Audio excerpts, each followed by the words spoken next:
right, tonight we are reading The Key of Time, tablet number 10 from the Emerald Tablets of Thoth. I'd like to get into that for you now without further ado. Listen ye, oh man. See, I want to be clear. Some of this stuff, it's like, it's old-timey speak, so I'm altering a little bit, kind of like what I did when I read Gods of Eden or Lost Book of Enki, stuff like that, so make it translate a little bit better, Listen, ye, O man, take of my wisdom. Learn of his deep hidden mysteries of space. Learn of the thought that grew in the abyss, bringing order and harmony in space. Know you, O man, that all exists has being only because of the law. Know ye the law, and ye shall be free. Never be bound by the fetters of night. Far through strange spaces have I journeyed into the depth of abyss of the time, until in the end all was revealed.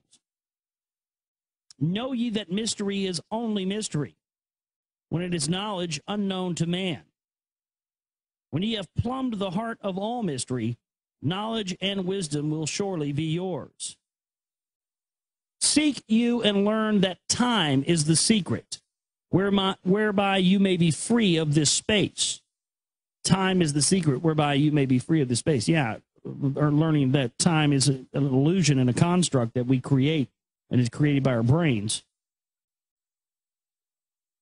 Long have I sought wisdom, I, and shall seek of eternity's end, for know that ever before me receding shall move the goal I seek to attain.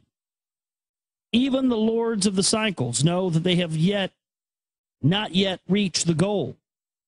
For with all their wisdom, they know that truth ever grows. Once in a past time I spoke to the dweller and asked of the mystery of time and space, and asked him the question that surged in my being, saying, O Master, what is time? Then he spoke to me, the Master, and he said, Know ye, O Thoth, in the beginning there was void and nothingness, a timeless, spaceless nothingness. And into the nothingness came a thought, purposeful, all-pervading, and it filled the void. There existed no matter, only force, a movement, a vortex, or vibration of the purposeful thought that filled the void. And I questioned the Master, saying, Was this thought eternal? And the dweller answered me, saying, In the beginning there was eternal thought, and for thought to be eternal, time must exist. So into the all-pervading thought grew the law of time.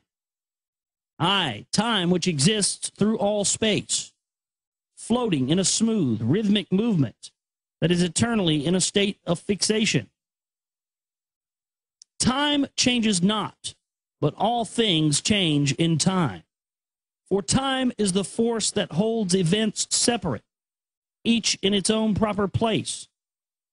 Time, time is not in motion, but we move through time as your consciousness moves from one event to another.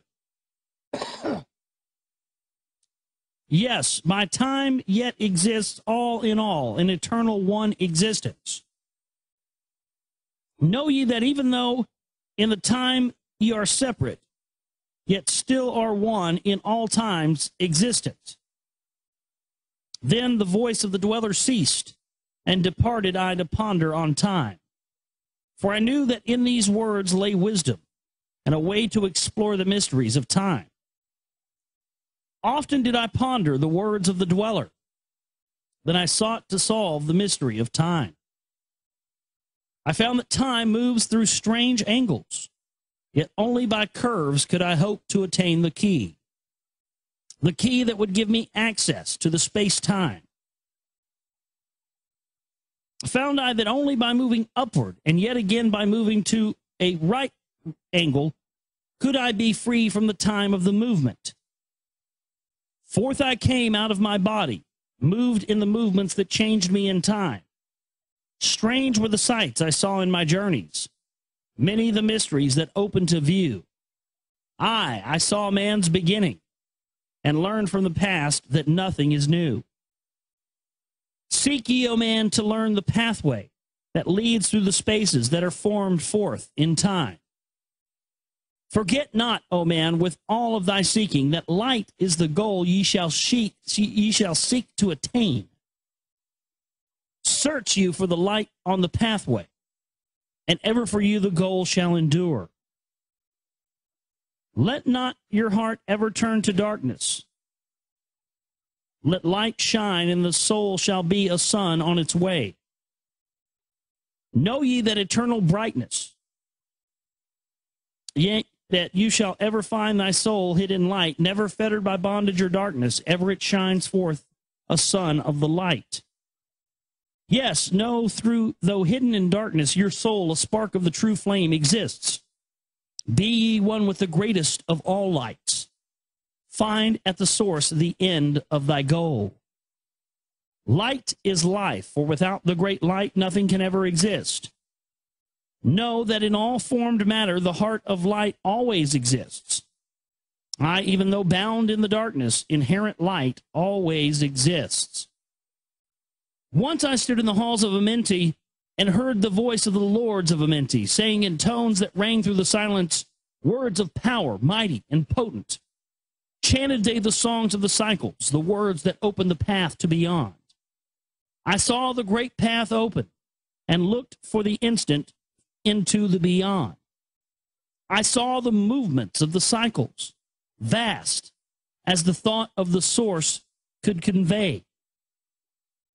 Knew I then even infinity is moving on to some unthinkable end. I saw that the cosmos is order and a part of movement that extends to all space, a party of an order of orders, constantly moving in a harmony of space. Saw I the wheeling of cycles, like vast circles across the sky. I knew then that all that has being is growing to meet yet another being in a far-off grouping of space and time. Knew I then that in words are power to open the planes that are hidden from man. I, that even in words lies hidden the key that will open the above and the below. Hark ye now, man, this word I leave with thee. Use it, and ye shall find power in its sound. Say ye the word, Zen Uru, Zen Uru, Zen Uru, and power ye shall find. Yet must ye understand that man is of light, and light is of man. List ye, O man, and hear a mystery, stranger than all that lies neath the sun. Know ye, O man, that all space is filled by worlds within worlds, aye, one within the other, yet separate by law. Once in my search for the deep-buried wisdom, I opened the door that bars them from man. Called I from the other planes of being one who was fairer than the daughters of men. I called her from out of the spaces to shine as a light in the world of men. Used I the drum of the serpent, wore I the robe of the purple and gold, placed on my head I the crown of silver. Around me the circle of cinnabar shone. Raised I my arms and cried the invocation that opens the path to the plains of beyond. Cried I to the lords of the signs in their houses, lords of the two horizons, watchers of the treble gates. Stand ye one at right and one at the left, as the star rises to its throne and rules over his sign. I, thou dark prince of Arulu, open the gates of the dim hidden land and release her whom ye keep imprisoned. Hear ye, hear ye, hear ye, dark lords and shining ones. Well, shining ones, yeah, we know you're talking about extraterrestrials here. And by their secret names, names which I know and can pronounce, hear ye and obey my will. Lit I then with flame my circle and called her in the space plains beyond. Daughter of light returned from Arulu. 7 times and 7 times have I passed through the fire, Food I have not eaten, water I have not drunk. I call thee from Arulu, from the realms of Ereshkigal. I summon thee, Lady of Night. Well, there you go, Ereshkigal. That's Anunnaki. So any of you that were doubting the connection between Thoth and the Anunnaki ever, which I've heard people do, there you go. Then before me rose the dark figures, the figures of the lords of Arulu. Parted they before me, and forth came the Lady of the Light. Free was she now from the lords of the night, free to live in the light of the earth sun, free to live as a child of the light. Hear ye and listen, O my children. Magic is knowledge, and only is law. Be not afraid of the power within thee, for it follows law as the stars in the sky. Know ye that to be without knowledge, wisdom is magic and not of the law. But know ye that ever ye by your knowledge can approach closer to a place in the sun. List ye, my children, follow my teaching. Be ye ever seekers of light. Shine in the world of men all around thee, a light on the path that shall shine among men. Follow ye and learn of my magic. Know that all force is yours if you will it. Fear not the path that leads to knowledge, but rather shun the dark road. Light is yours, O man, for the taking. Cast off the fetters, and thou shalt be free. Know that your soul is living in bondage, fettered by fears that hold you enthralled. Open thy eyes and see the great sunlight. Be not afraid of all, for all is your own. Fear is the lord of the dark Arulu, to he who never faced the dark fear. Know that fear has an existence created by those who are bound by their fears. Shake off the bondage, O children, and walk in the light of the glorious day.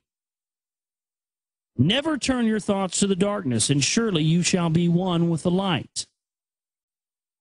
Man is only what he believeth, a brother of darkness or a child of the light.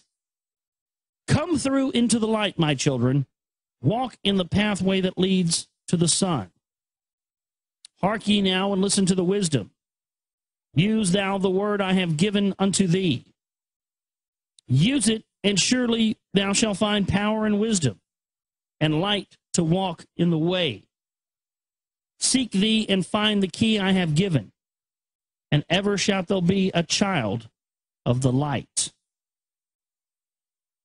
That concludes tablet number 10 of the Emerald Tablets of Thoth. The next tablet will be tablet number 11, the key to above and below. And so that's what we'll pick up next time on the show. Yeah, man. Well, again, it's just amazing how much stuff makes sense with a lot of things you've already researched when you read these things. They started talking about Ereshkigal, and I was like, oh, yeah, he's calling on to this, to the Sumerians, the ones that stayed behind on Earth and became the ascended masters. Know that in the pyramid that I built are the keys that show all the way of life. Draw a line from the great image that I built. That would be the Sphinx. To the apex of the pyramid, built as a gateway. You guys taking notes on this? Get a pen. Somebody hadn't done this already. I'm sure they have, but we'll get somebody to do it too. You got that pen yet? All right, get something to write on. Okay, draw a line from the great image I builded, which is the Sphinx. Draw a line from the Sphinx to the apex of the pyramid built as a gateway. Draw another opposite line of the same angle and direction. Dig there and find that which I have hidden. You shall find the underground entrance to the secrets hidden before you were men. Now ye, I know the mystery of the cycles that move in movements that are strange to the finite. For infinite are they beyond knowledge of man. Know ye that there are 9 of the cycles, aye, 9 above and 14 below, moving in harmony to the place of joining that shall exist in the future time.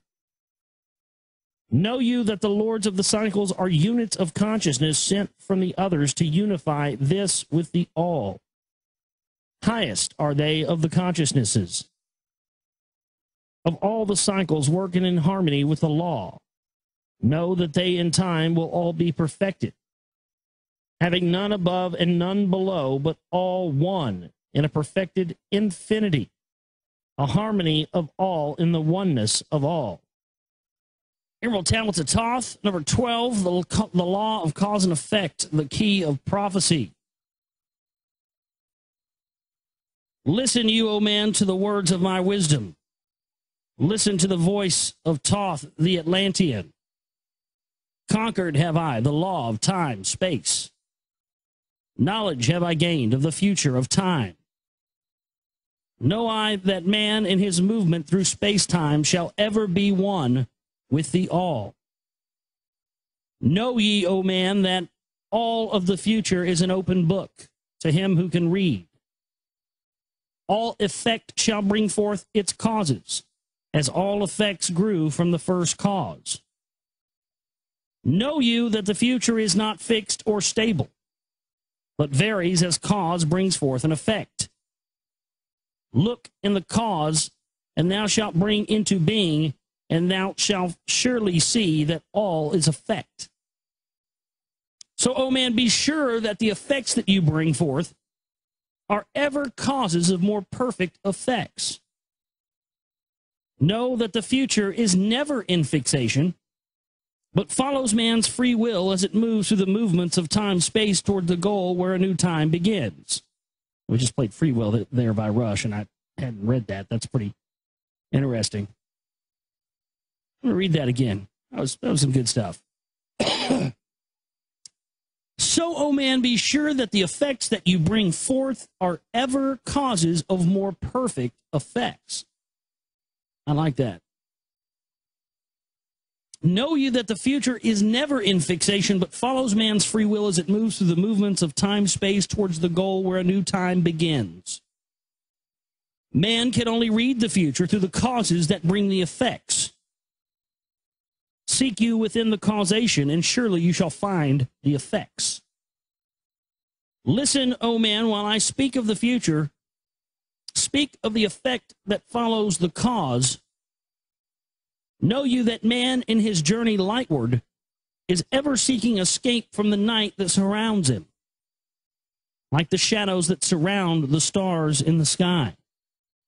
And like the stars in the sky space lie too, shall shine from the shadows of night. He too, rather, shall shine from the shadows of night. Ever his destiny shall lead him onward, until he is one with the light. Aye, through his way lies midst the shadows. Ever before him glows the great light, dark through the way, but yet shall he conquer the shadows that flow around him like night. Far in the future I see man as light-born, free from the darkness that fetters the soul, living in light without the bounds of the darkness to cover the light that is the light of their soul. Know you, O man, before you attain this, that many the dark shadows shall fall on your light, striving to quench with the shadows of darkness the light of the soul that strives to be free. Great is the struggle between light and darkness, age-old and yet ever new. Yet know in time, far in the future, light shall be all, and darkness shall fall. Listen, O man, to my words of wisdom. Prepare, and ye shall not blind your light. Man has risen, and man has fallen, as ever new waves of consciousness flow from the great abyss below us towards the sun of their goal. Yes, my children have risen from a state that was little above the beast, until now of all men ye are greatest. Yet before thee there were others, greater than thee, Yet tell I thee as before, the others have fallen, and so also shall you come to an end. And upon the land where you now dwell, barbarians shall dwell, and in turn rise to light. Forgotten shall be the ancient wisdom, yet ever shall it live through the hidden, though hidden from men. I in the land thou callest Chem. Races shall rise, and races shall fall. Forgotten shalt thou be of the children of men, yet thou shalt have moved to a star space. Beyond this leaving, beyond this place where thou hast dwelt, the soul of man moves ever onward, bound not by any one star, but ever moving to the great goal before him, where he is dissolved in the light of the all. Know you that you shall ever go onward, moved by the law of cause and effect, until in the end both become one. This is talking about returning to the Creator, returning to the source. I, man, after ye have gone, others shall move in the place where you lived. Knowledge and wisdom shall all be forgotten, and only a memory of gods shall survive. As I to thee am a god by my knowledge, so you too shall be gods of the future, because of your knowledge far above theirs. Yet know you that all through the ages, man shall have access to law when he will. Ages to come shall see revival of wisdom to those who shall inherit thy place on this star. They shall in turn come into wisdom and learn to banish the darkness by light. Yet greatly must they strive through the ages to bring unto themselves the freedom of the light. Then there shall come unto man the great warfare that shall make the earth tremble and shake in its course. Aye, then shall the dark brothers open the warfare between light and the night.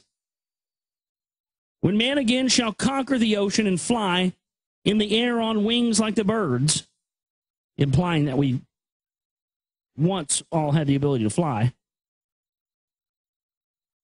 when he has learned to harness the lightning, then it shall be time for the warfare to begin.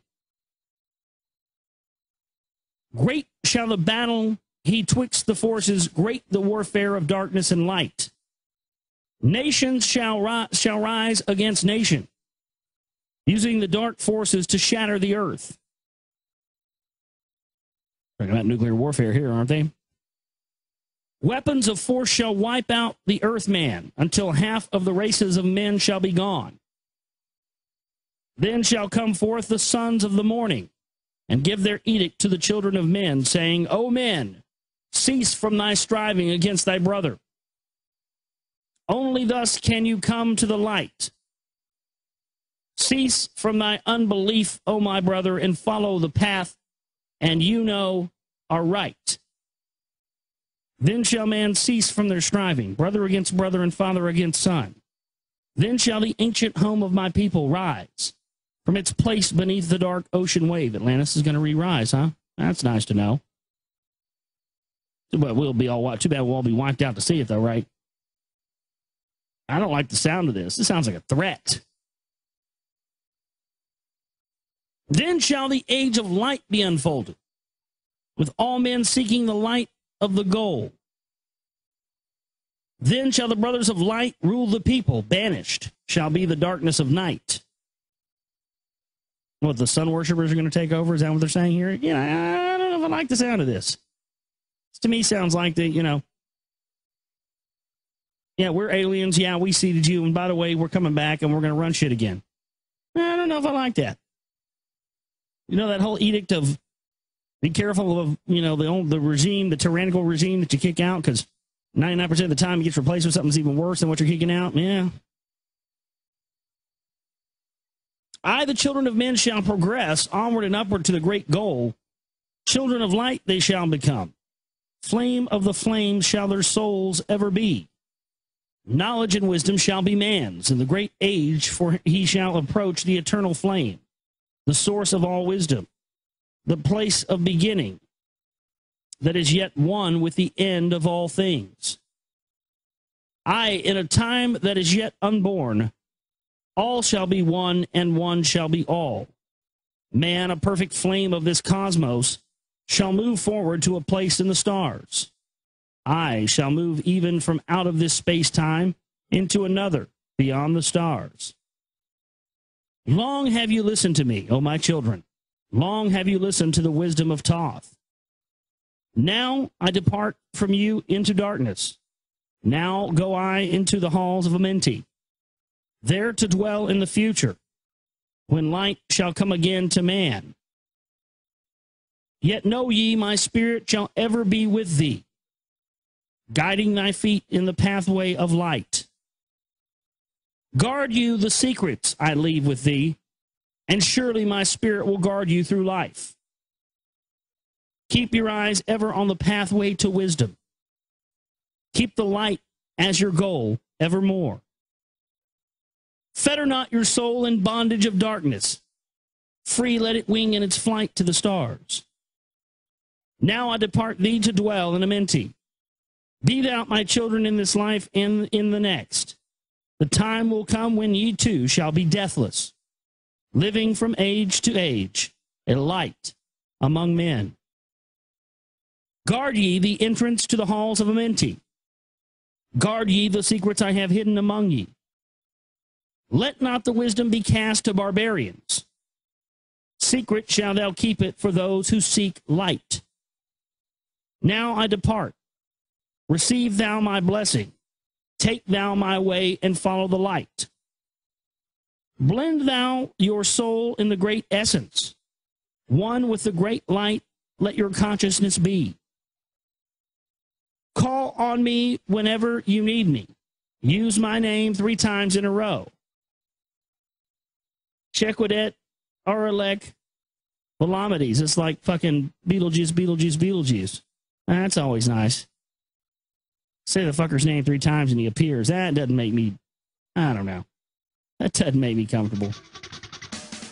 The keys of life and death.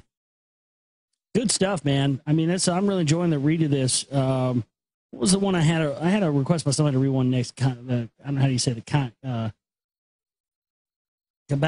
is that how you say it? Kybalion, Kybalion, or something like that. Somebody requested I read that, so I'll check that out, and it's definitely on my list of things to read next. So, but I'm always open to suggestions. GlobalRealityShow@gmail.com. It's GlobalRealityShow@gmail.com. Feel free to send me anything, anytime. Book suggestions. If you've got questions you want me to read here on air on the show, those are the emails we like best. So please send those over. GlobalRealityShow@gmail.com. It's GlobalRealityShow@gmail.com. The keys of life and death. Listen, you, O man, hear the wisdom. Hear ye the word that shall fill thee with life. Hear ye the word that shall banish the darkness. Hear ye the voice that shall banish the light. Or night, rather. Banish the night, not the light, sorry. Got to be specific here, because they're being pretty specific with what he's saying here, so want to make sure I get that right. Mystery and wisdom have I brought to my children, knowledge and power descended from old. Know you not that all shall be opened, when you shall find the oneness of all?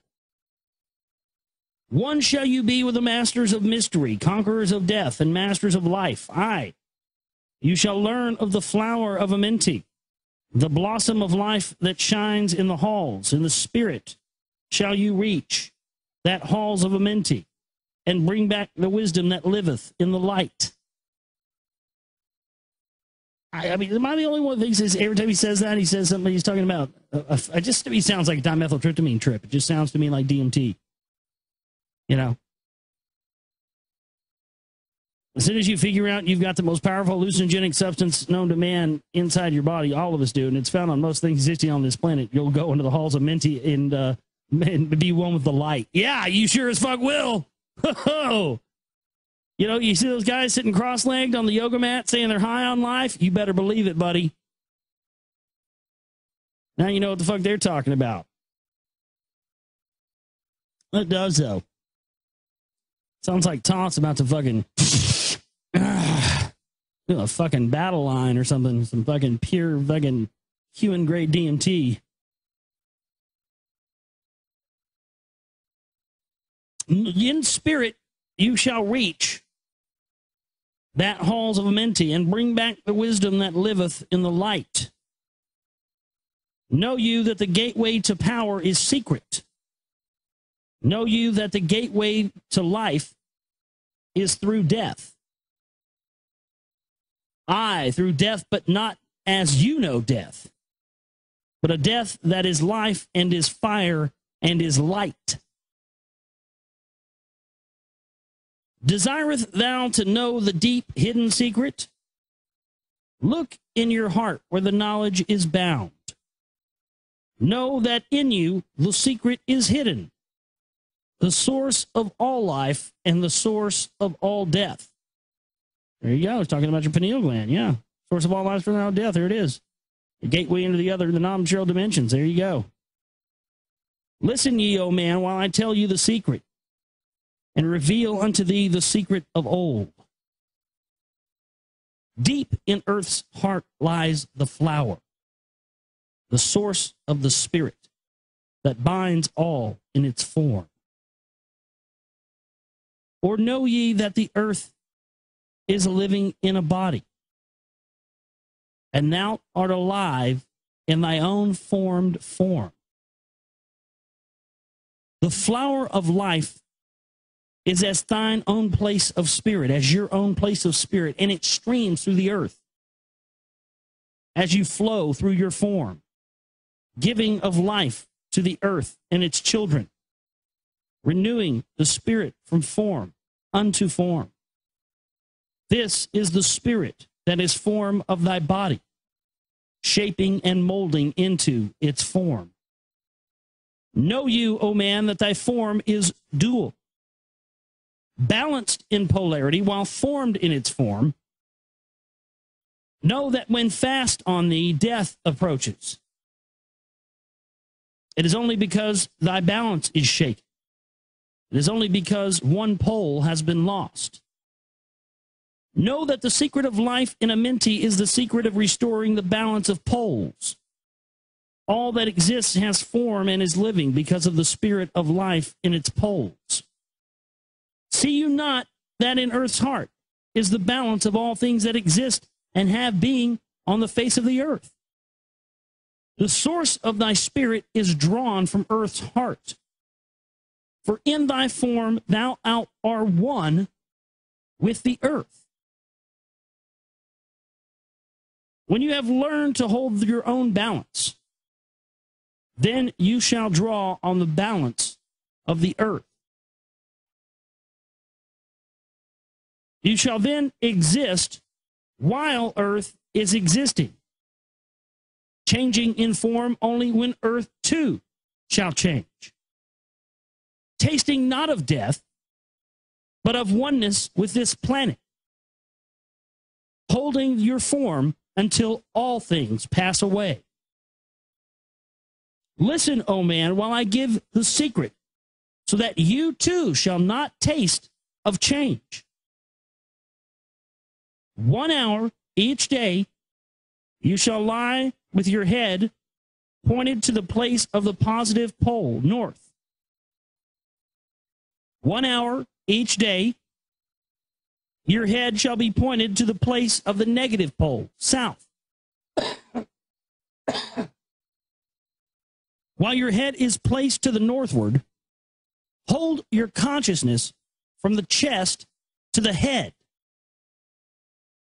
And when your head is placed southward, hold your thought from your chest to your feet.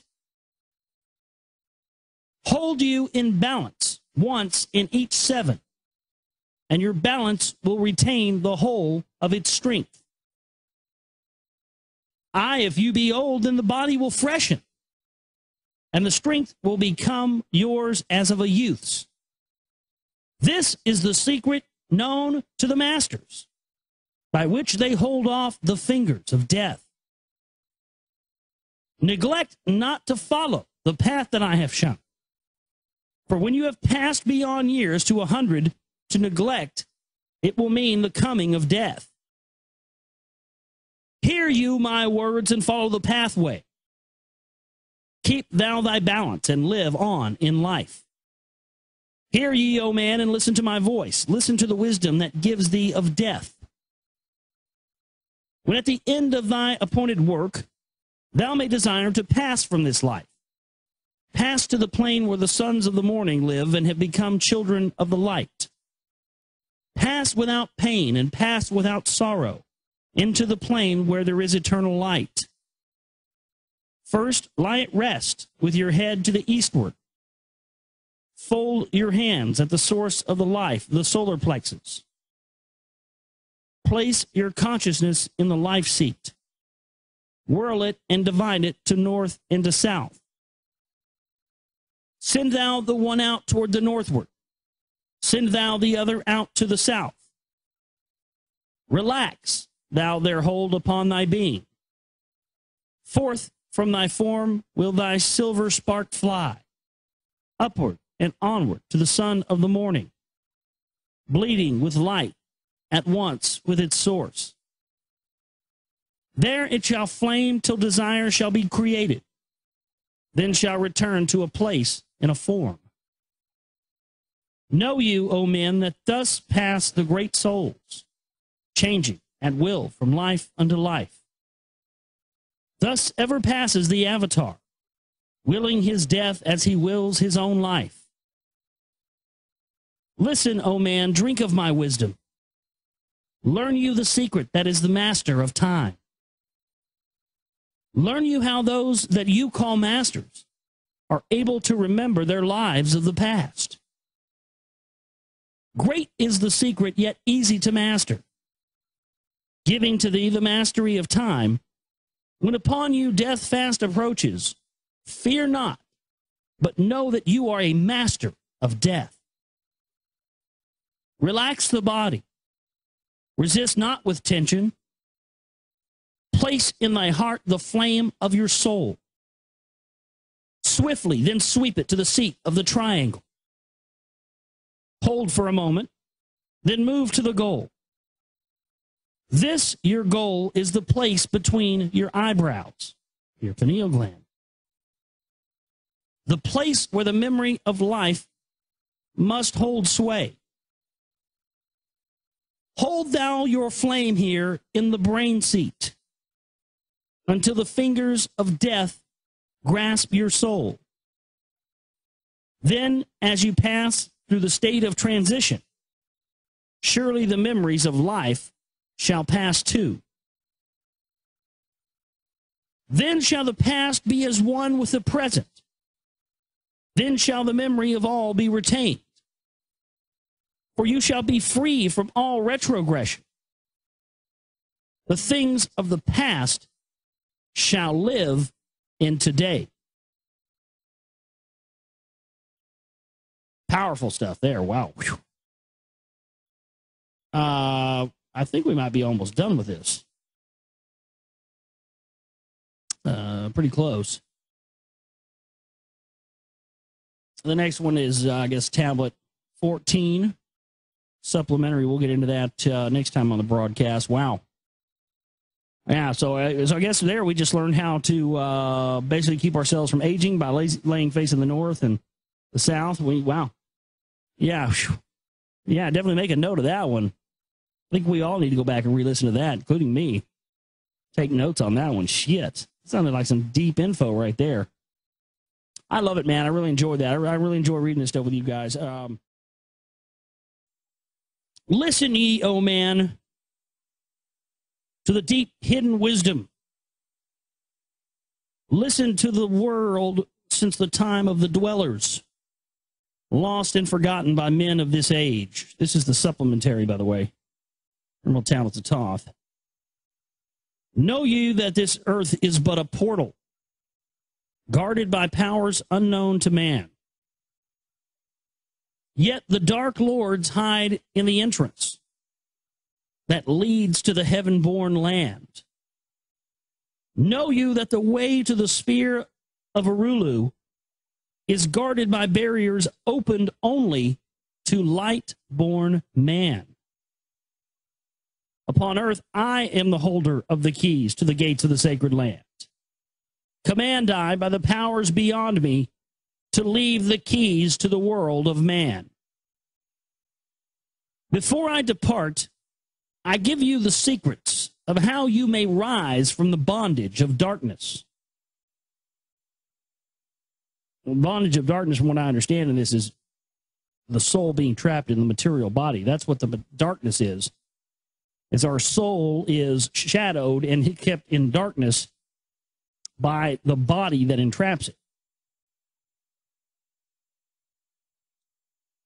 Know you that the soul must be cleansed of its darkness before you may enter the portals of light.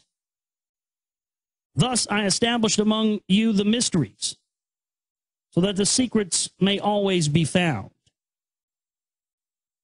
I, though man may fall into darkness, always the light will shine as a guide. Hidden in darkness, veiled in symbols, always the way to the portal will be found. Man in the future will deny the mysteries, but always the way the seeker will find. Now I command you to maintain my secrets, giving only to those that you have tested, so that the pure may not be corrupted, so that the power of truth may prevail. Listen you now to the unveiling of mystery. Listen to the symbols of mystery that I give. Make of it a religion, for only thus will its essence remain. Regions there are, two between this life and the great one, traveled by the sands who depart from this earth. Duat, the home of the powers of illusion. Sekhet Hetspet, the house of the gods. Osiris, the symbol of the guard of the portal, who turns back the souls of unworthy men. Beyond lies the sphere of the human-born powers, Arulu, the land where the great ones have passed. There, when my work among men has been finished, will I join the great ones of my ancient home. He's talking about going through a portal into the other side, to the other realms here. 7 are the mansions of the house of the mighty. 3 guards the portal of each house from the darkness. 15 the ways that lead to the Duat. 12 are the houses of the Lord of Illusion, facing 4 ways, each of them different. 42 are the great powers, judging the dead who seek for the portal. 4 are the sons of Horus. 2 are the guards of east and west of Isis, the mother who pleads for her children, queen of the moon, reflecting the sun. Ba is the essence, living forever. Ka is the shadow that man knows as life. Bo cometh not until Ka is incarnate. These are mysteries to preserve through the ages. Keys are they of life and of death. Hear ye now the mystery of mysteries. Learn of the circle of beginningless and endless, the form of he who is one and in all. Listen and hear it. Go forth and apply it. And thus you will travel the way that I go, which is through a portal, motherfucker. That's what he made it sound like. You want to ride like I ride, fool? You know what you got to do. Damn, all right. You will travel the way that I go. You want to ride like me? You want to ride through the portal? Hey. Mystery in mystery, yet clear to the light-born. The secret of all I now will reveal. I will declare a secret to the initiated. but let the door be wholly shut against the profane. 3 is the mystery. Come from the Great One. Hear, and light on thee will dawn. In the primeval dwell 3 unities. Other than these, none can exist. These are the equilibrium, the source of creation. One God, one truth, one point of freedom. So God, truth, and freedom are the 3. 3 come forth from the 3 of balance, all life, all good, all power. 3 are the qualities of God in his light home, infinite power, infinite wisdom, infinite love. 3 are the powers given to the masters to transmute evil, assist good, and use discrimination.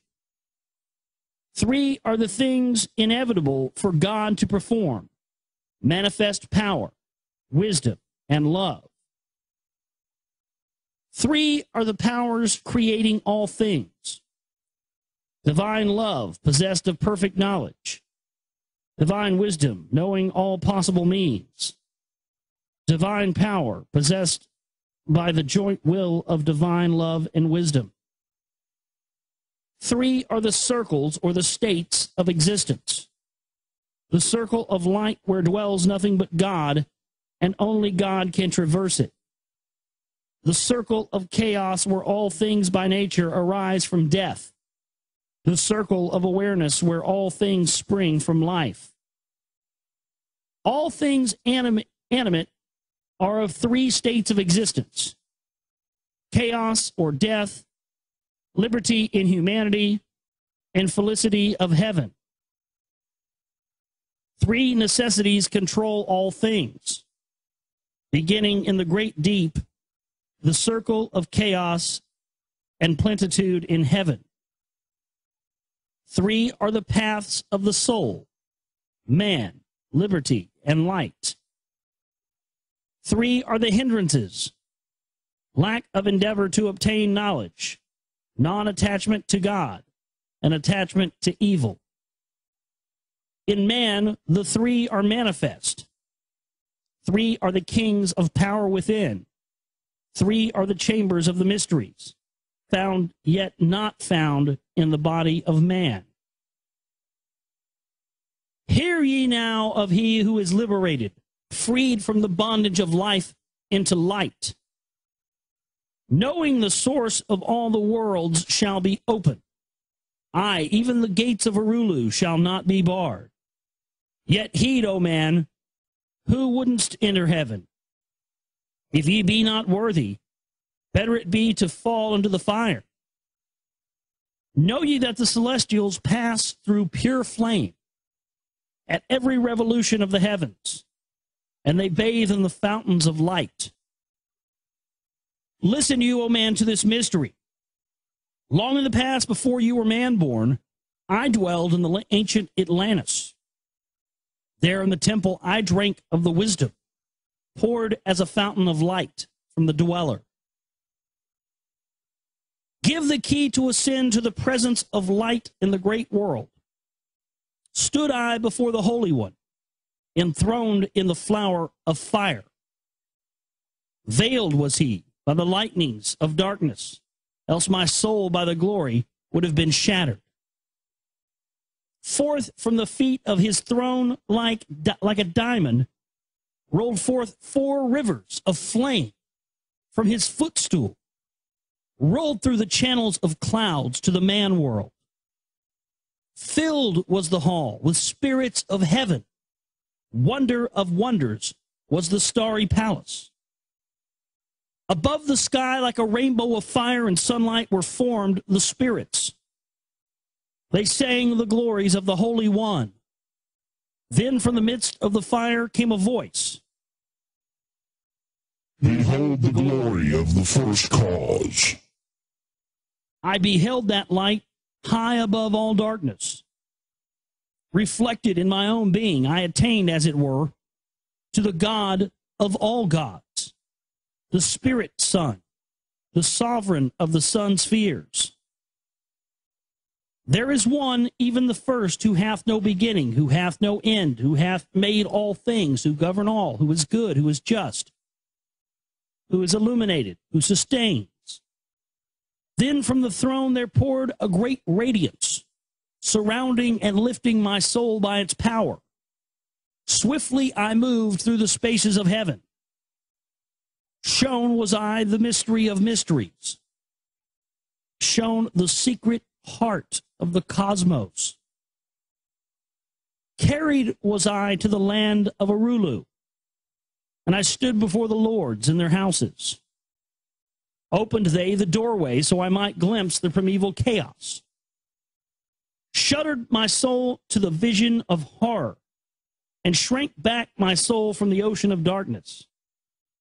Then I saw the need for the barriers, and saw the need for the lords of Arulu.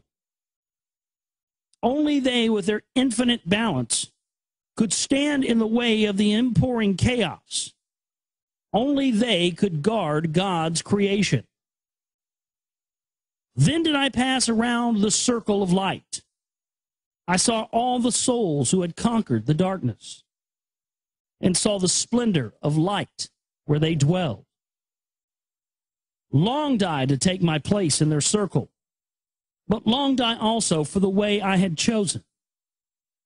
When I stood in the halls of Amenti and made my choice to do the work that I would do.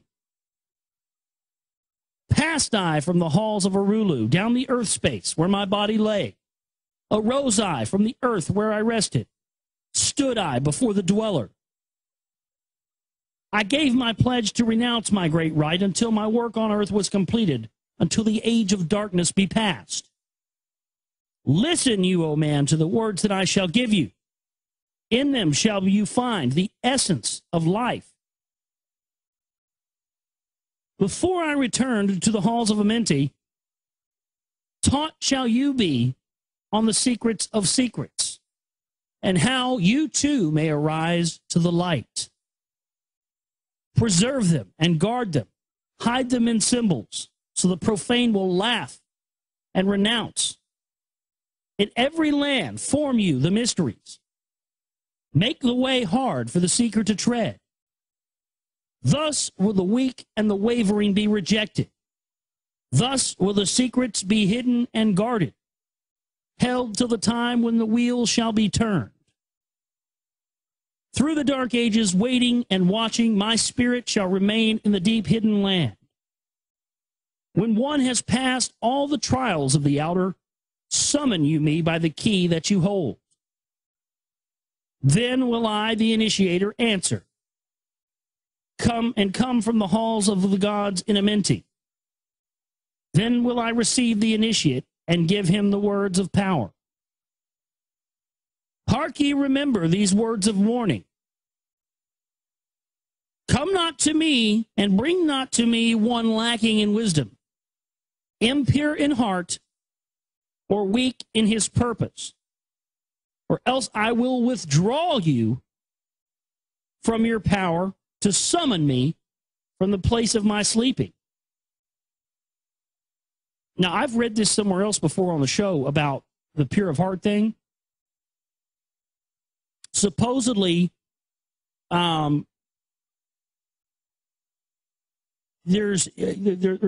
are certain people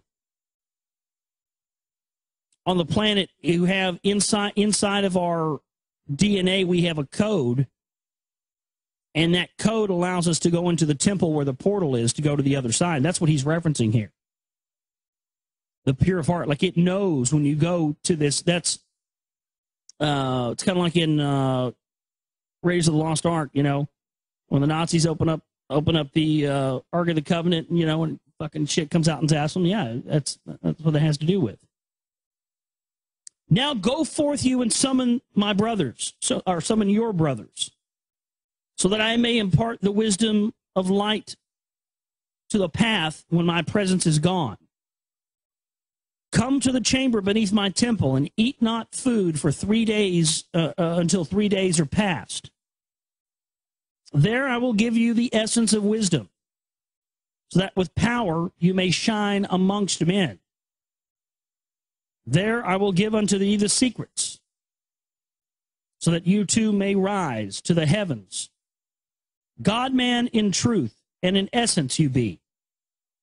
Depart now and leave me while I summon those you know of, but yet don't know not. That's pretty interesting. I'm going to go summon the people that that you know, but you don't know them yet. You ever meet somebody like that?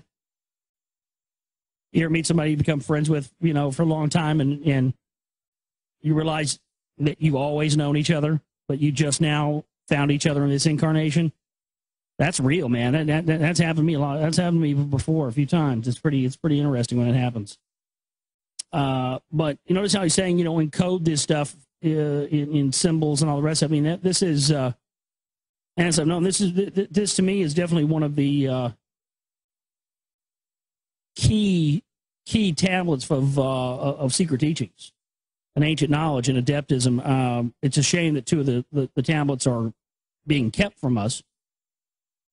Yeah, that's right. Two of the tablets of this we're not allowed to see because the powers that be and the people who the archaeologists don't believe that mankind is ready for it. Well, I'll be the judge of whether or not I'm ready for it or not.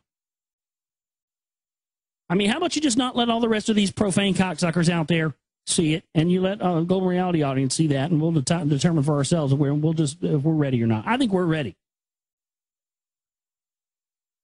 Oh man, that's how the secret society structure started right there. As soon as one person made the decision that, well, wait a minute, people are going to freak out if they know this, or, you know, well, if you don't tell somebody this, then you can keep everybody enslaved from the lack of that knowledge. That about brings us up to date right there, folks. That's what they've done. That's what they continue to do. Because the powers that be feel that we are children that are unable to handle some of this deeper information, and because it would threaten their power, they don't allow us to see it. But if we continue to raise awareness of these things, and you know, up until now, until recently, at least since, you know, the rise of the internet age,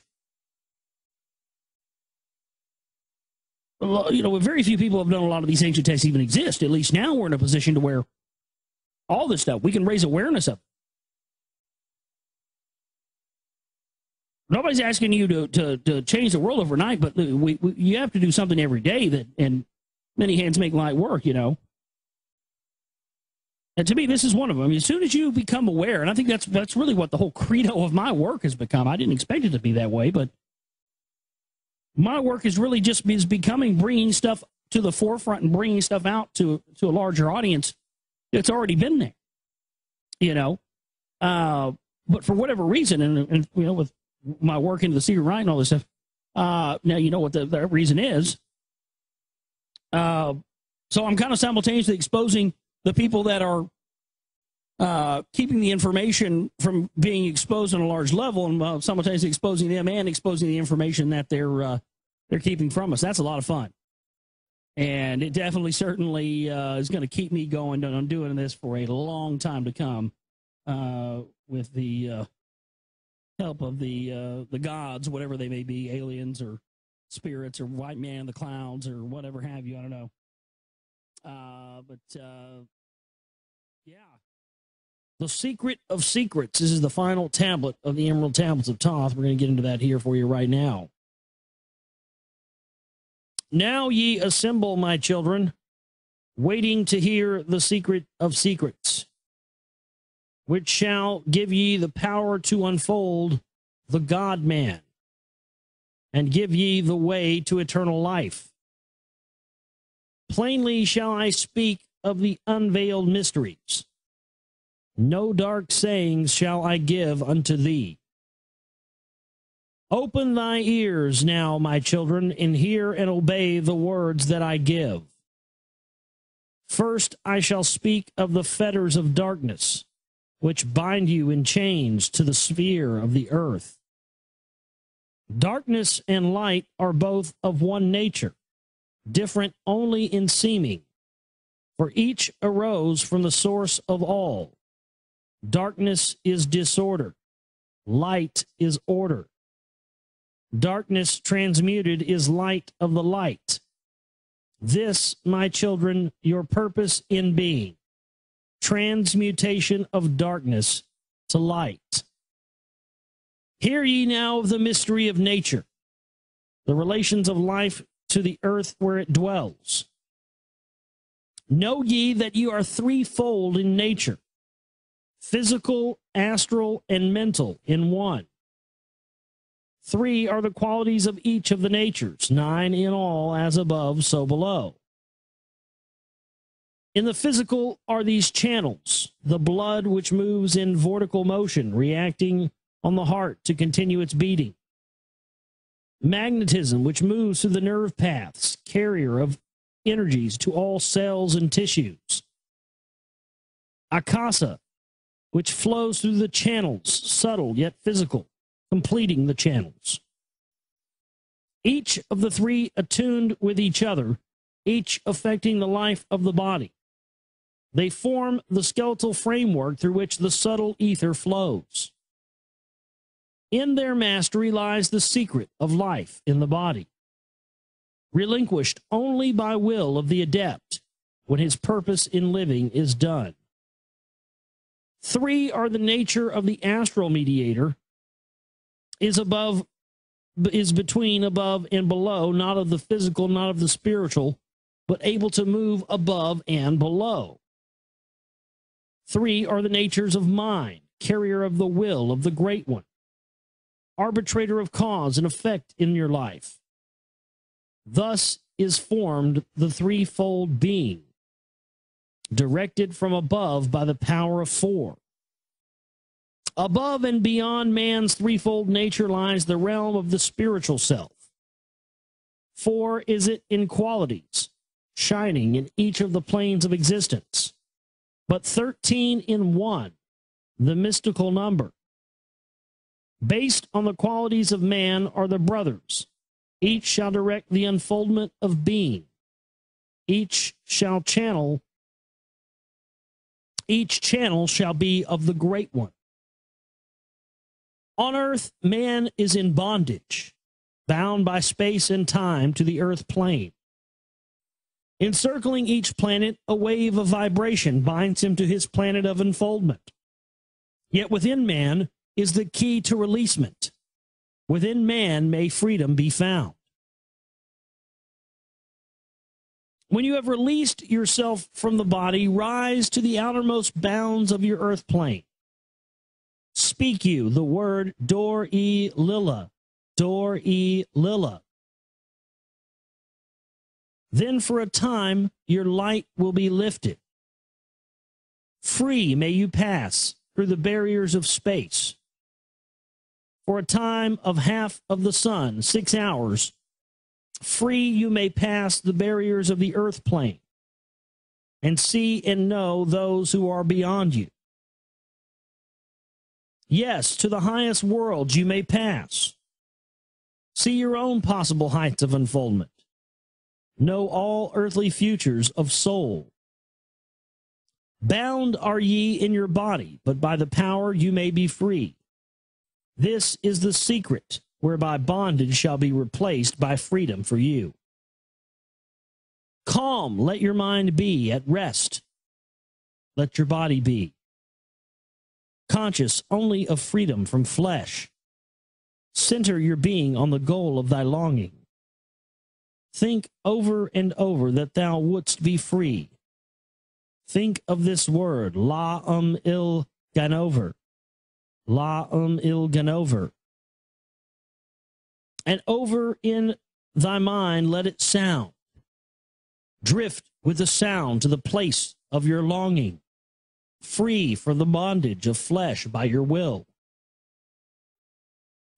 Hear ye while I give the greatest of secrets,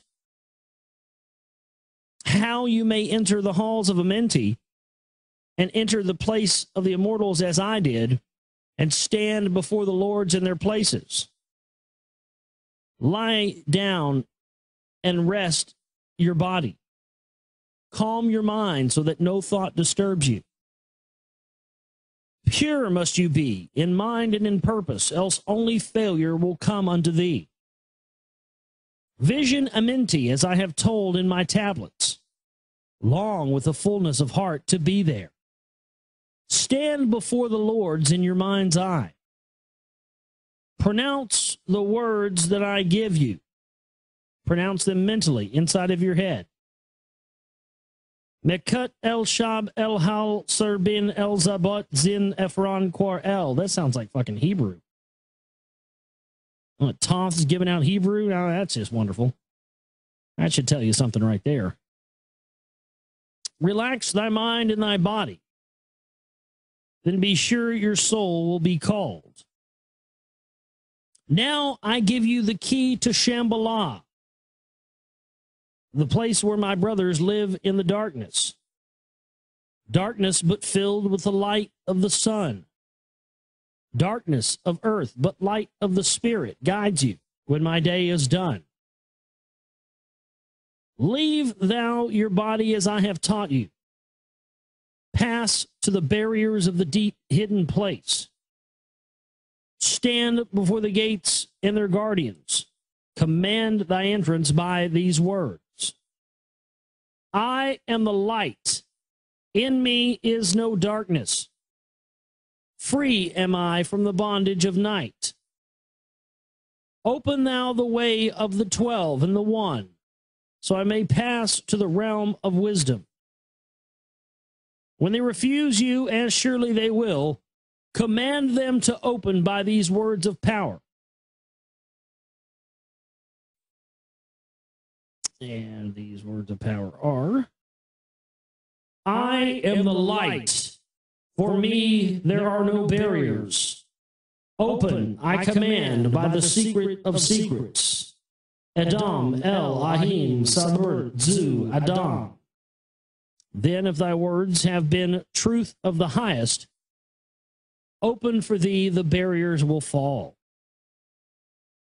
Now I leave thee, my children. Down yet up to the halls I shall go.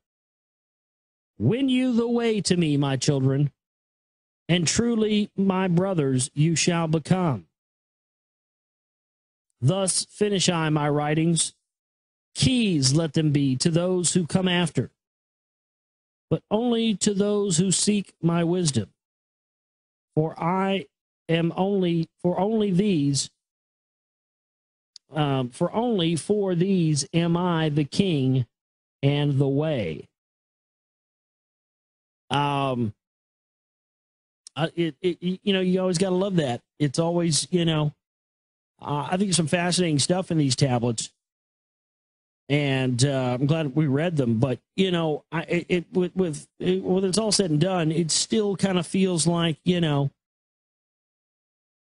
follow me, obey me, do things my way, and if you do things the way I tell you to do it and do it my way, then you're going to have eternal life, or you're going to have power and the rest of this stuff. It just kind of sounds like the makings of a cult and religion and everything else that we've known. It kind of sounds like the blueprint for all that. But at the same time, I don't think that we can overlook this information with just that. I mean, at the same time, it still warrants looking into. At the same time, there's still things here that, the stuff about the halls of Amenti and inner earth and all this different stuff, Shambhala. I mean, it's highly interesting stuff, and the way that it coincides with a lot of the stuff that was in the Lost Book of Enki is very fascinating. But ultimately, I mean, I think that it's pretty clear, at least in my opinion, from the research I've done, that if you and I were to go to some other planet and find a primitive race and start having sex with them, we could pretty much set ourselves up as gods if they were more primitive than we are.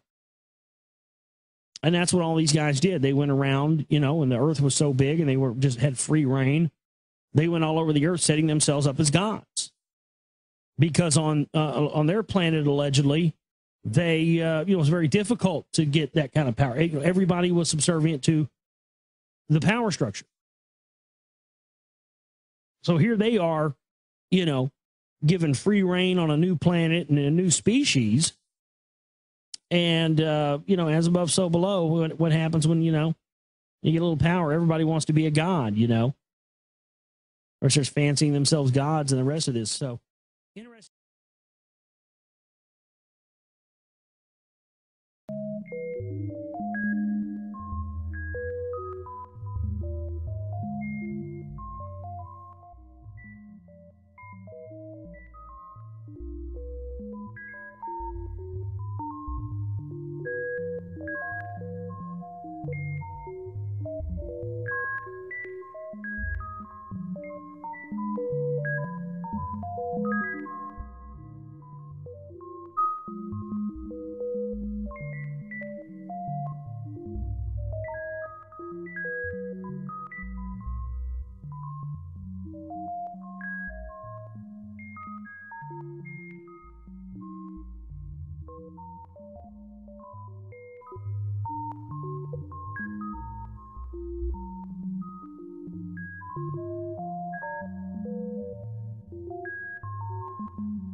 So what I did is I made this.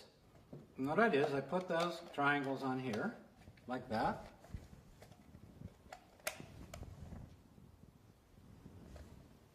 And then I did it over here. Same way. Follow me? I did that all the way around. They're in the red. So those little guys right there are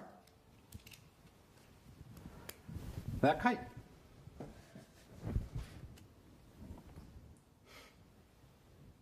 All right. So when I did that, I had to put a base because this would just flop over if I didn't. So I had to put a base of a triangle. And then I realized that to this angle here, I also had to put a triangle. And I had this first form is 1, 2, 3, 4, 5, 6, 7. I had a 7-sided form.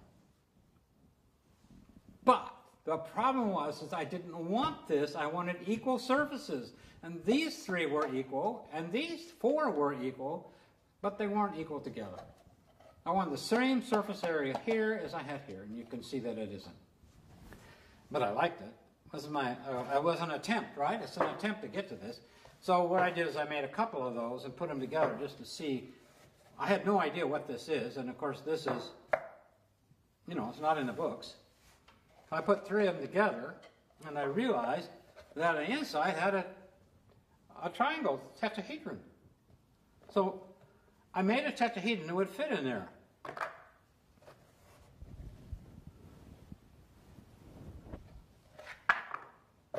That's perfect.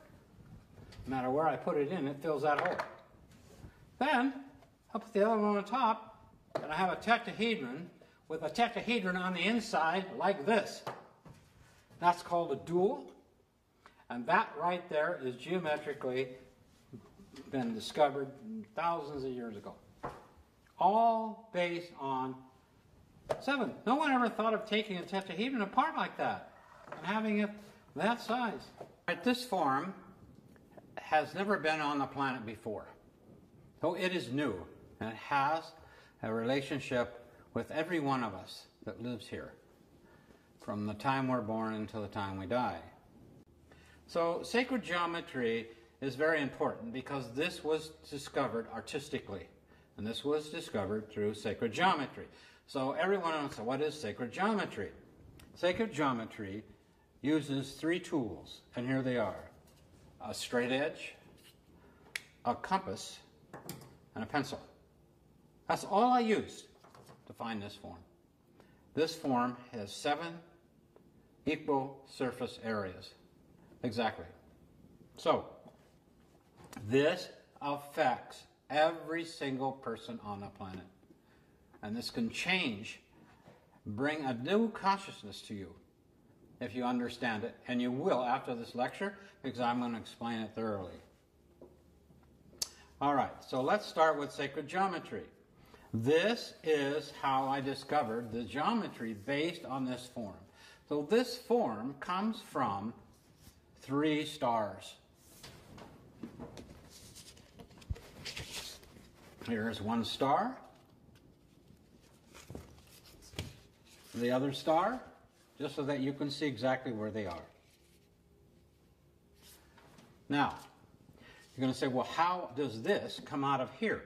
Well, the first place off is that everything that you see here was never measured. There are only 2 circles to take this construction here, and you don't have to measure it. All you have to know is the golden mean. So the golden mean is the basis of all this. So you're thinking, well, where is it? Right here.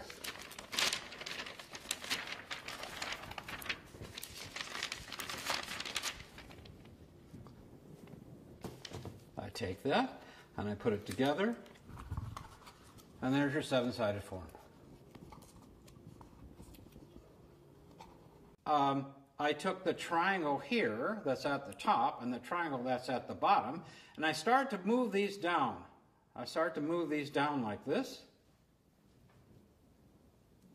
And at the same time, I started to move this bigger one up. And what happens is that when I get this just exactly right, I move it up until it's exactly right, there is now a 6-pointed star coming out of the middle of this form. A 6-pointed star. Now, if you take that 6-pointed star, put it right there, and of course, in this one, I made that 6-pointed star a hexagram out of copper. And of course, there is the Star of David, or 2 equilateral triangles that come together in a perfect balance. And so if I take this apart, all right, there is the top of the tetrahedron, which comes from a 5-pointed star. By unfolding it and enfolding it, it becomes the 7-sided form. There it is, right there. There it is here. These are the kites. The kites come from a 5-pointed star. So these are the kites. Now, you notice that when I take this apart, there's the 6. Now the bottom part of this form comes from a tetrahedron. So if I open up a tetrahedron to a certain degree, like this, I can put this seven-sided form inside there, and that's the bottom part. And what's inside is a cube. How can there possibly be a cube inside this? Well, I'll do this again. I'll take this down here like this, like I did before, these rubber bands, and you'll notice that when I bring it down, then it lines up with one triangle that's red. If I move this up,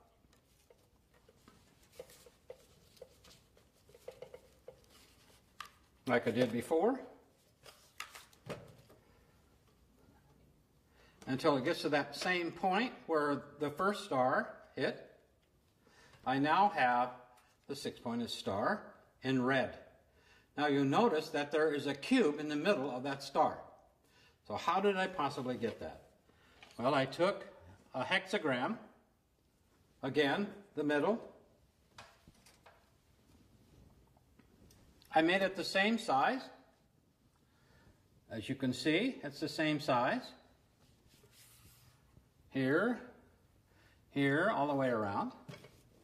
And if I take the distance between two equilateral triangles like this, which is red, you can see that. If I put this in the middle and stretch this out to 6, it becomes a perfect cube. And that's the size of the cube that's in this form. Now when I take the cube and I put an equilateral triangle, which is where this comes from, as I showed you before, there is an equilateral triangle. Now if I take two of them put together, put one upside down and one right side up, it makes what they call the Merkaba. And there it is inside the cube, right suspended inside this seven-sided form. This is the earth, this is water, this is air, and fire, like I said before. These are also connected with the organs. So these are archetypes. And we work with archetypes because they are very important to understand in relationship to how to find something here. Where is this? Is it a cube, or is it coming from water, or is it basically an air form, or is it fire? All right, here we're going back to the original form that I explained at the very beginning. And then I talked about what was inside the form and that there was a six-pointed star. And it's very important that sacred geometry is very, very tied up with the golden mean proportion. And these are phi calipers.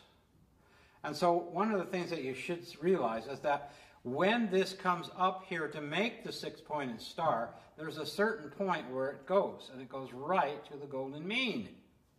Now that is amazing because this distance wasn't created by me, it was created by the rubber bands. And then if you take the distance from the triangle, and you take the hypotenuse, you'll find out that that shows you the size of the top of the form. Another amazing relationship. One of the greatest two-dimensional geometry ever discovered is the flower of life. The flower of life, okay, there's nothing more important two-dimensionally than this design. It's top of the line. And it's all based on circles the same size, 19 of them. So I was always interested in the flower of life. And I always was wondering how it could relate to this. That the six-pointed star is in the middle of the tetrahedron, or the seven-sided form. I thought I'd put it in the flower of life, and I did, and it fits. There it is. It's the seven-sided form is exactly, that six-pointed star, okay, is right in the middle of the flower of life. So then I noticed that there were another abundance circles that were running around here, and of course the outside of the flower of life is where my hands are. So I tried to figure out what is this circle. Now, one of the things about the seven-sided form that's always disturbed me, until I found out why, that this star is not even. This distance from here is not the same as here, is it? That's not the same. This is higher than this. Well, I want this in the middle. So when I put it into a sphere, the middle of the seven-sided form is right in the equator of the sphere. So all of my concern about not being in the middle was a waste of time. Because what it is when you put it in a sphere, okay, it's exactly at the equator, the exact middle. That's amazing that happened. So when I had this form sitting in the flower of life, all right, so what is this circle? So I took a sphere. It's exactly the size of that circle. Now that touches the top of the chestahedron, or I call this the seven-sided form. And if I put the second half of this sphere on here and put it together, and now that flower of life, which is called in this case the seed of life, okay, is exactly in the middle of the sphere, and the bottom 3 points of the seven-sided form touch the bottom of the sphere, and the top touches the top. And now you have the seven-sided form, which I call the chestahedron, is in the middle of the sphere, and the 6 is exactly in the middle of that form. And then I thought, well, what is this outer circle all about? What about this circle here? All right, so I'm going to put this aside right here. So if you take a circle and you put the circle, the sphere, into a cube, okay, the faces of the cube, okay, should touch the sphere. It does. So if you look at this exactly straight on, you'll see a circle and a square. But when you put it three-dimensionally, the sphere and the cube now become a same relationship, except it touches the outer face. Now, this particular geometry is used also by another person. This person is a great artist. His name is Russell. Now, Russell used this exclusively in a lot of his geometry. His name is Walter Russell. I recommend you look him up. So what I had found out was that this square was in the outside of the larger circle. So here is this form, and this, all you do is connect the 6 that goes all around, and it makes a cube that goes around the outside of the flower of the life. And that's amazing. That's absolutely amazing. And the surface of the cube touches the surface of the sphere. Now you're going to wonder what's going on inside here. Well, what's going on inside there is I found out that by doing this, the inside, okay, of the earth has a core, an inner core. And that inner core is exactly the size of the cube that goes around the inside of the flower of life. Again. So what it means is that you have a cube with a sphere in it on the inside, and you have a cube and a sphere on the outside. So below, so above. And that's amazing. And I can show both the inner core, the outer core, and the mantle based on this model. So therefore, the seven-sided form is in the earth, according to this research. Now, how are you going to prove that? Well, one of the things I did is when I was doing this article came out in Scientific America. And what does it say? It says, sculpturing the earth from inside out. Oh, that's right up my line. Oh, inside that article, okay, there was this drawing. Well, that's it. This drawing was inside it. And this is the earth, a map of the earth, two-dimensionally, right? I mean, so we all get in our maps. Now, they did CAT scans type of measurements in the earth, and they found out that very, very dark, the dark area, okay, means that inside the earth is deep. It's very deep and very cold. Whereas where you get to the yellows and the red, it's more to the surface and it's warm. So when I saw this article, I went and looked this guy up. And he worked at Cal State in Los Angeles. Met him. I asked him, what's this going on? He says, well, this is the deep areas. We don't understand what's configuration, but this is where it's very, very deep and cold.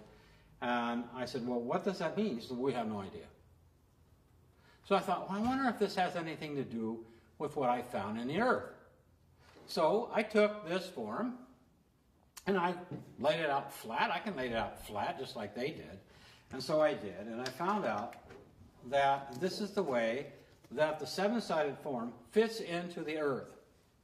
Okay, and you can see that this deep area here, this is deep, is because, you know, those lines inside are deep into a sphere, the seven-sided form. So this is the tetrahedron, or the seven-sided form, is actually part of this edge. Look at these points that line up. They have no idea why this has anything to do with this. So this was very encouraging to me, that I could keep this process up and studying the earth. So what I did was to find out as much as I could about this, is that I wanted to find out what is the shape that goes around this, and I found out that it's based on a cone that's 22.5 degrees. So this is the cone that goes around the tetrahedron, 22.5 degrees. And that same cone, this same cone, will also go inside. And you can see I made a hole here so you can see that that point comes right to the point of the seven-sided form, and that's the same size circle. Now that's amazing that we have a cone that goes around the outside and on the inside exactly at 22.5 degrees.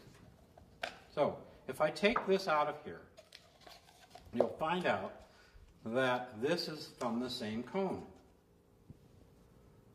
I just cut it here, right? So that would fit here, and that would fit there. See how that works?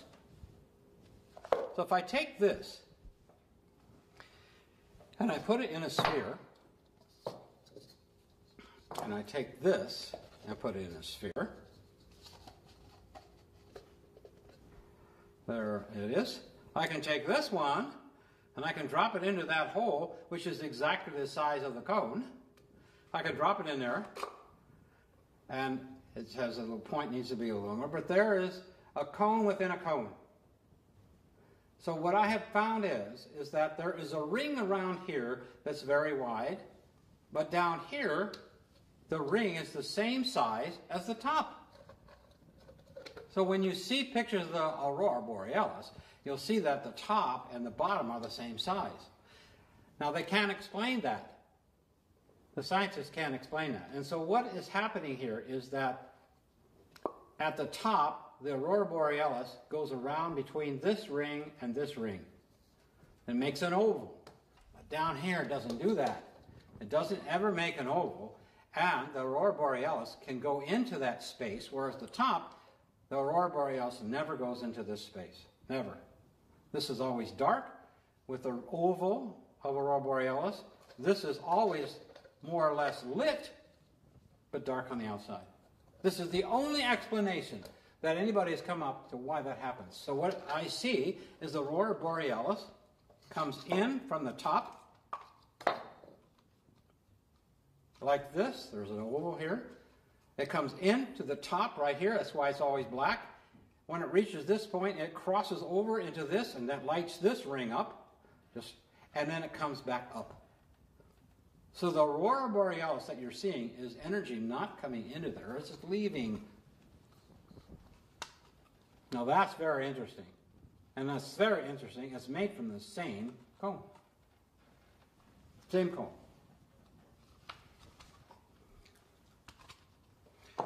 Let's see. I think I can even show you here. Yep. The end of the cone, touch the apex of the seven-sided form. It makes that circle, and that circle is exactly the size of the core of the Earth. Exactly. The scientists cannot figure out why the core is that size. There's no explanation geometrically. None. Now it is.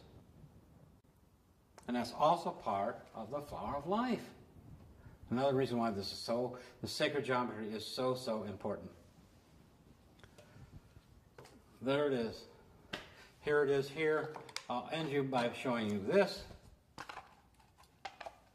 To the point of the seven-sided form. And then let's see where the other guy is. Yeah, here, right in front of me.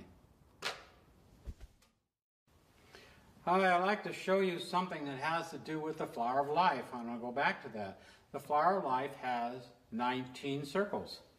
These 19 circles, okay, are exactly the same distance. If I have two circles and I spread them apart where the center is, now you have the way the flower of life is completely constructed. So the center hits the periphery of one circle, and then the center of the other one hits the periphery of the other one. And when those two come together, there's an almond shape. And if I draw a line exactly from one edge of that almond shape to the other, like this,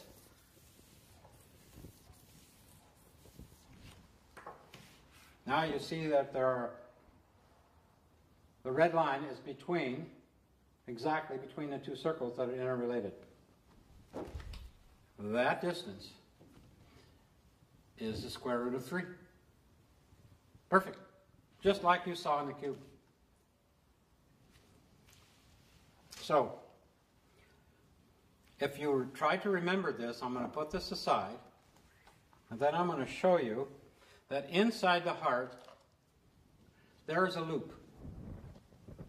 It starts from the outside of the 180 degrees apart. It goes up across like this. It goes and it rolls around the back side of the heart, the myofibers, and runs back to the other side. Now these are the myofibers in here.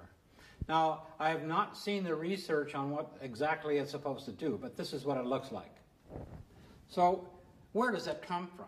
You have to remember that this is the same cone that fits around the tetrahedron. Same cone. 22.5 degrees. So let's undo this and see what this is. We're going to undo this into a circle. This makes a circle. Same size circle that I started out with here. That line is root 3, the square root of 3. Now tell me that there's not geometry behind the human heart. Now, the only problem is that when I turn this into a cone, which I have to do, I'm going to show you this. This is the same size circle all the way through. Now, projective geometry, we take a plane and we run lines across it. That's what I did here. This is a plane, and I ran lines across it. So what I want to do is to make this into a cone. So if I make this into a cone, and this isn't in any of the books, and I make two cones, the lines become curvilinear. That's really amazing. But this won't fit over the tetrahedron yet. It's too big. So I have to do it some more. So let's take it and see what happens when I take and make 3 cones. Not just 2, which you just saw, but I make 3 cones. And when I make 3 cones, all of the lines are now triangles. Triangles. Believe that? That's 3 cones. 1, 2, 3. Still won't go over it. I mean, it's still too big. So now I'm going to take this and put it into 4. So here I go. Twist it into 4. And when I twist it into 4, it turns itself into all squares. Quadrilateral squares. And now it fits over. Well, it's supposed to, but it does. There. All squares, and it fits over the tetrahedron.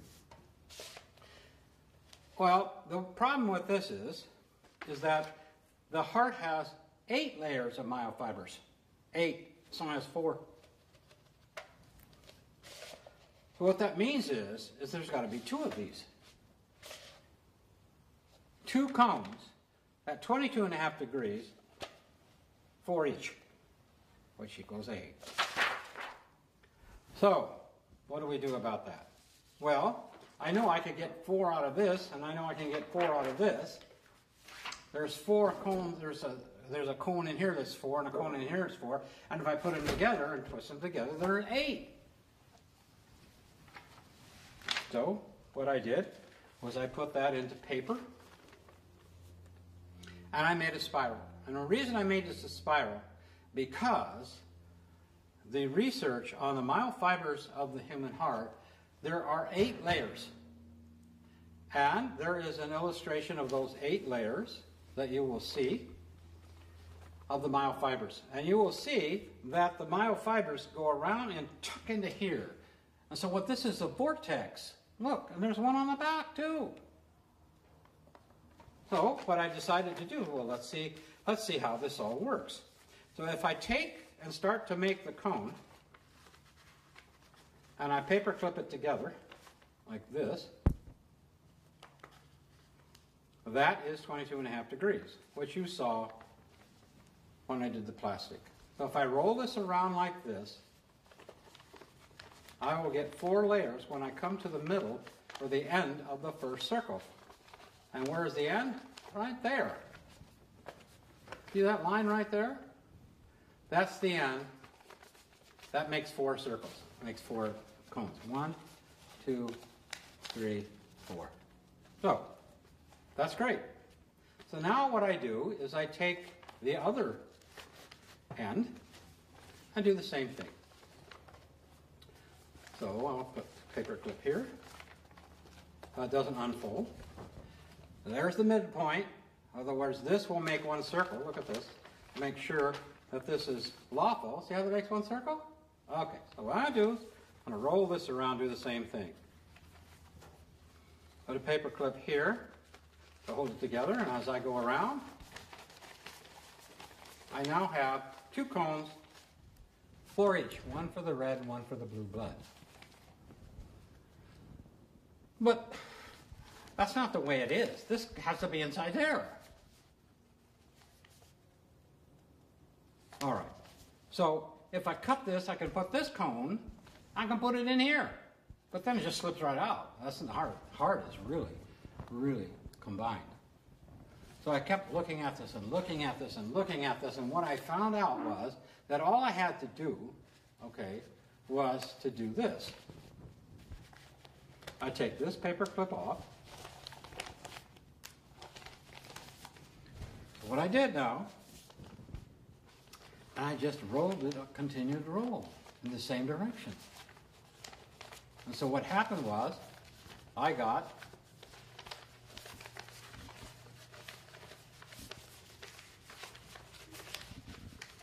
an 8-layer cone at 22.5 degrees.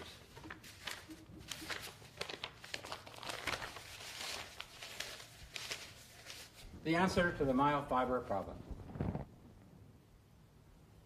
So what's happening here is that the same thing you saw on the bell. You saw an angle of the bell that was running this way, and you saw strings running this way.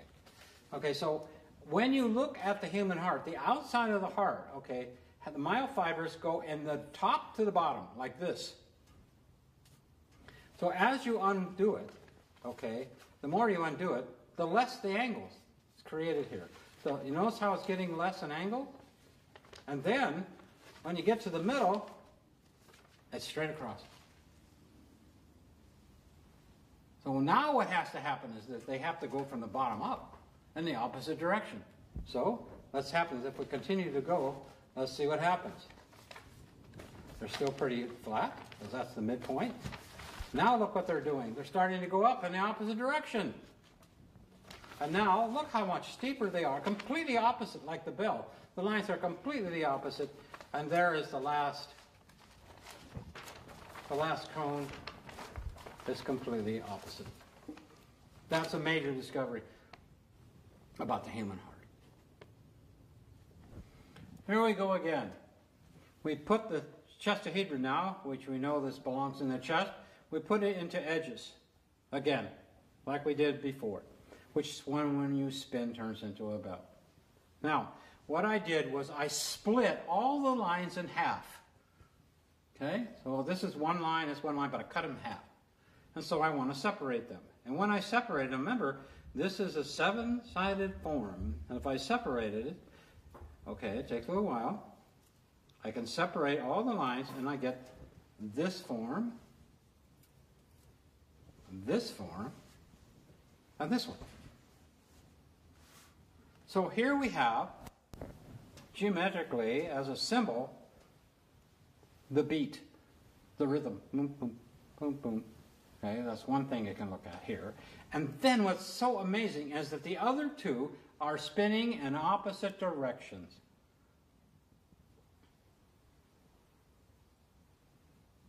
That's coming out of the same form. So inside the form itself, you have a reversal and movement all in one form. So here are the triangles that make up the 6-pointed star. And you can see that those two are spinning in opposite directions.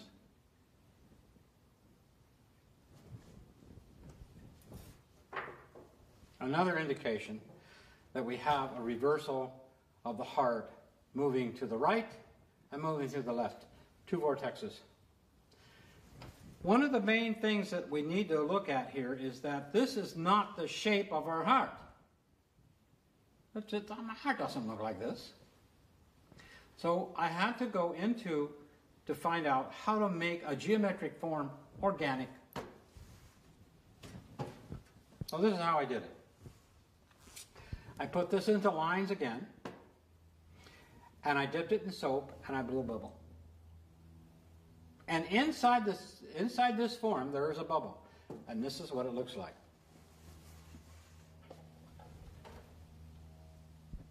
That is a 7-sided bubble. And if you look at any of the images of the left ventricle of the human heart, you will see that it's round a little on the top, it slopes down like this, and it comes to a point. And it's 3. 1, 2, 3. It looks like this. This is what the right ventricle, left ventricle looks like. Now the right ventricle and left ventricle are different because one is collapsed.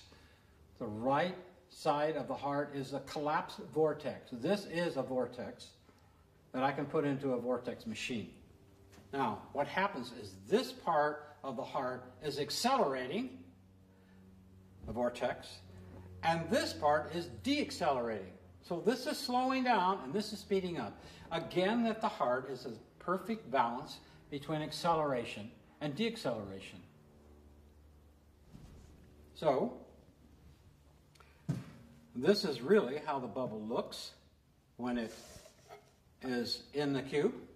It has edges because there's a plane of soap that goes to the part of the chestahedron. But once that soap is broken, these edges become round. And that's why this is the final shape of this 7-sided form.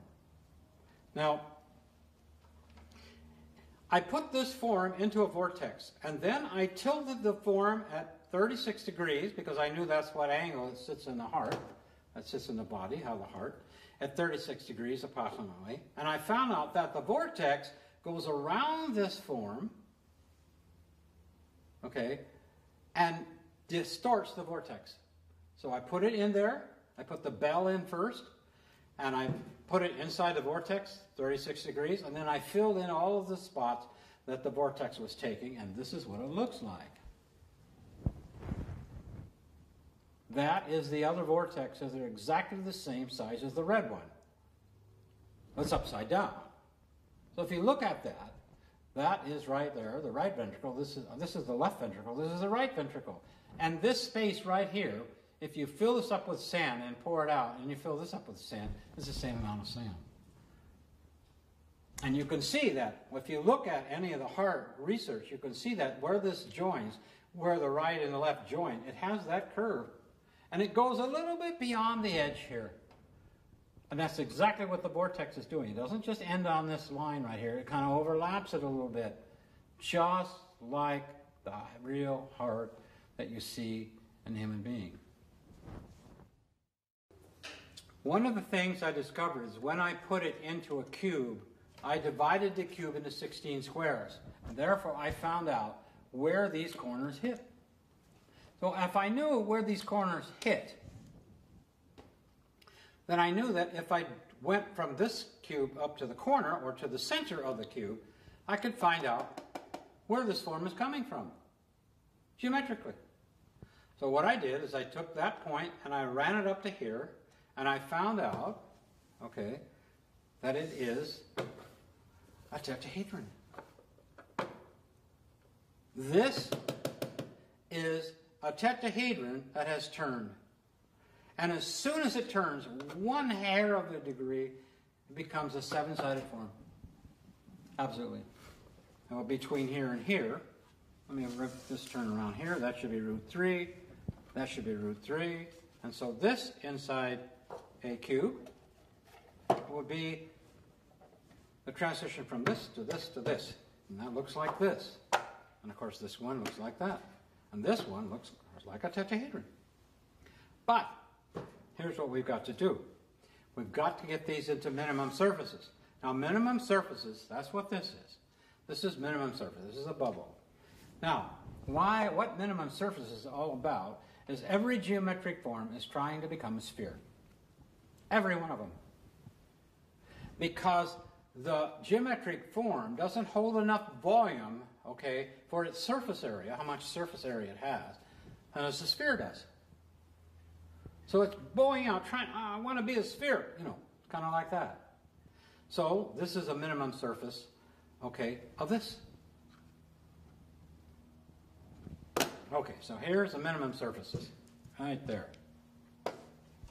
I'll lay it on its side. So what's the minimum surface of this one? The tetrahedron. It started out.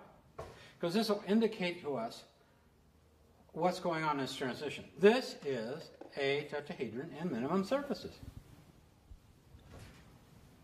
This guy turns into minimum surfaces by having a bubble inside it. That's what the bubble looks like. This guy has a bubble inside. He looks like this. All right. So what happens if I continue to expand this, or I continue to develop this movement from here to here?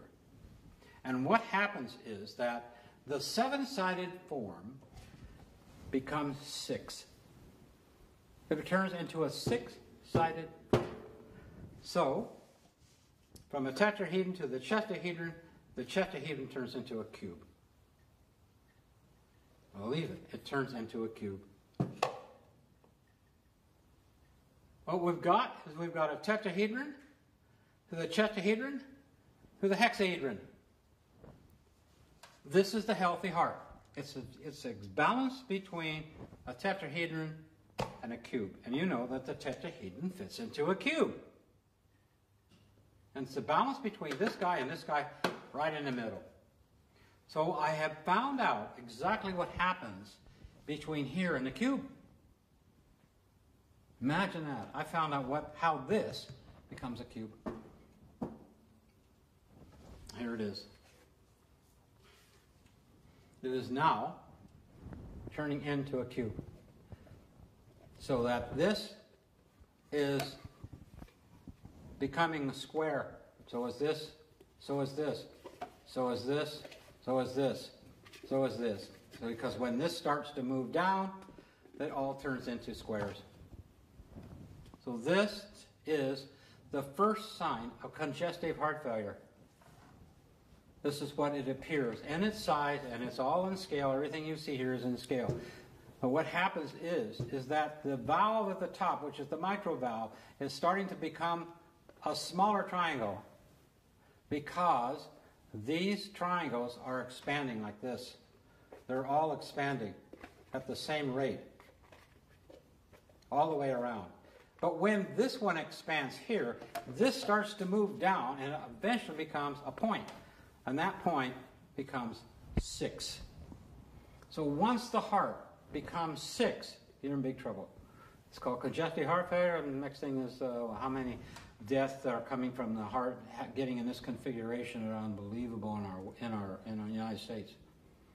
So this is an indication, a practical indication, that now the geometry can show anybody who examines heart, how much of the point the top has become. This is called the base. This is called the apex. So if the base is starting to get smaller, then the heart specialist can know at what stage the person is in congestive heart failure. Because once this point disappears, it becomes a cube. What does that indicate? The cube is Earth. That means that congestive heart failure indicates that the person is becoming too materialistic. It's becoming too earthbound. There's not enough life force in the artistic side. Okay, so what we've got to do is to work with a person artistically to get them to have this to stop from happening and turning into a cube.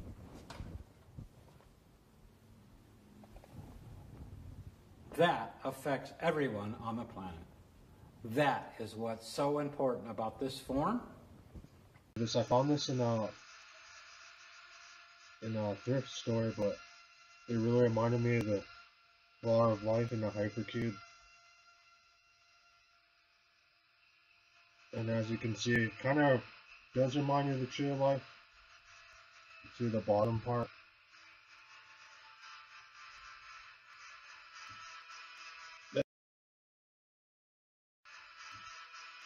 Then you put it at this angle to the corner at a 45 degree or whatever. It's kind of smashed. Kind of reminds you of the Law of Life.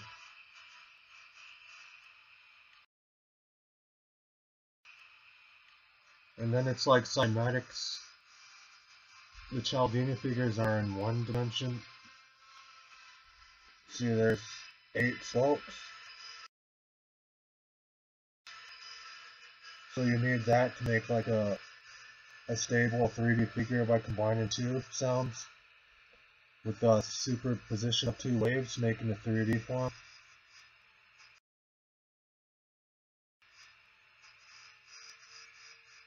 I guess you would call this a hexahedron. It's almost like the Saturn, the cube on Saturn. And then the cube with inside this would be the smaller hexagon in the cube.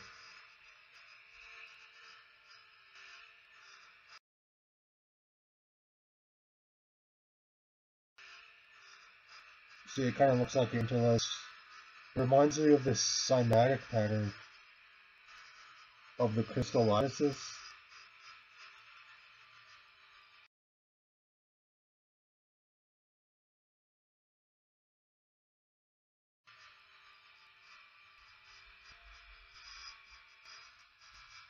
And maybe this is like the 0-point field from the vortex, theoretically.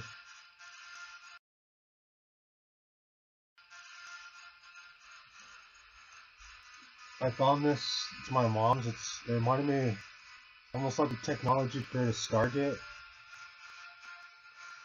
See, you need like a balance reinforcement, and you need like if you imagine like the top of a torus, you need a feedback loop to enclose the gravitational field.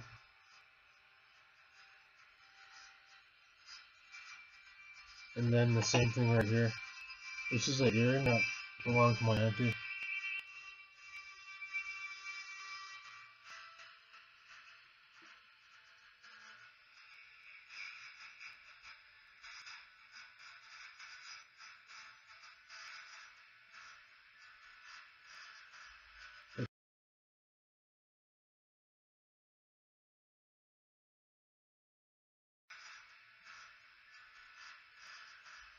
It's almost like a vector equilibrium. It's a chubby vector matrix. And of course, the pyramid.